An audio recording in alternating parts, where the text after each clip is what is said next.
Hai, Assalamualaikum warahmatullahi wabarakatuh. Welcome to my channel. Bersama saya Gray Alwas Palse. Ketemu lagi ya. Oke, baik. Di sini saya akan memaparkan, menjelaskan tentang cinta bertepuk sebelah tangan. Nah, mungkin di antara kalian ada yang mengalami cinta bertepuk sebelah tangan. Cara menghadapinya seperti apa? Agar kalian itu bisa menjalani hari-hari kalian itu dengan tenang, damai, dan nyaman. Biar tidak memikirkan orang-orang yang kita sayangi lagi, padahal orang tersebut tidak membalas perasaan kalian. Misalnya seperti itu.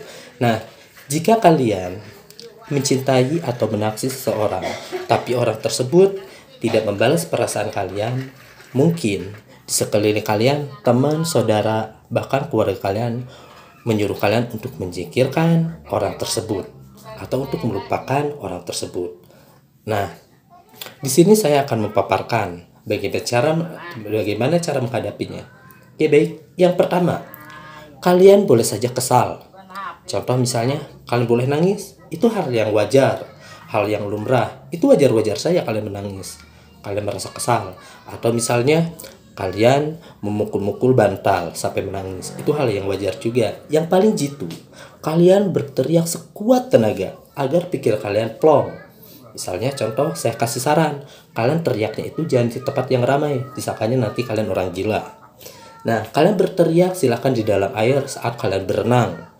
Di dalam air kan nggak kedengeran tuh walaupun ramai yang renang, tapi ketika kalian misalnya masuk ke dalam air, masuk ke dalam kolam renang, kalian teriak sekuat-kuatnya. Ya, kalian pikirkan hal-hal yang buruknya mengenai orang yang kita sayangi, tapi orang tersebut tidak membalas perasaan kalian. Maksudnya seperti itu. Bayangkan tuh yang jelek-jeleknya, lalu kalian teriak, ya, biar pikiran kalian plong. Yang kedua, sadari bahwa kalian tidak bisa memaksakan orang lain untuk membalas perasaan kalian. Ingat, mencintai itu tidak harus memiliki. Oke? Nah, kalian harus sadar semua itu, bahwa kalian tidak bisa memaksakan untuk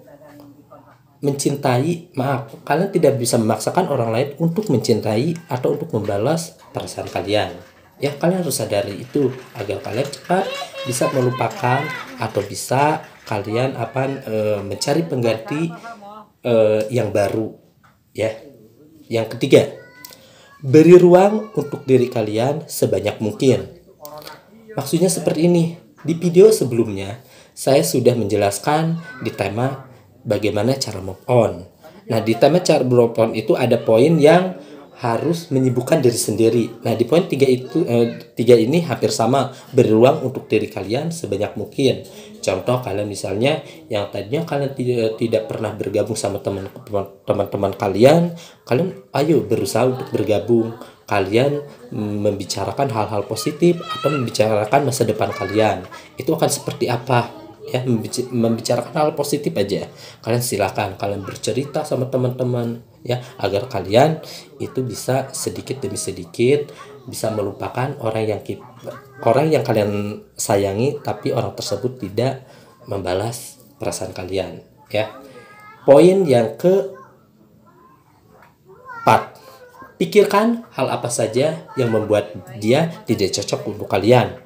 Pikirkan, maksudnya di poin pertama itu kan ketika saat berteriak, kalian harus berteriak di dalam air itu harus membayangkan hal-hal yang negatifnya, hal-hal yang jelek-jeleknya. Misalnya pikirkan di poin keempat ini, pikirkan apa saja yang membuat dia tidak cocok untuk kalian. Contoh misalnya kalian mendengar dari temannya bahwa si dia itu misalnya contoh tidak pernah beribadah, atau misalnya dia itu misalnya bangunnya suka kesiangan atau sering keluyuran tiap malam. Itu kan hal-hal negatif.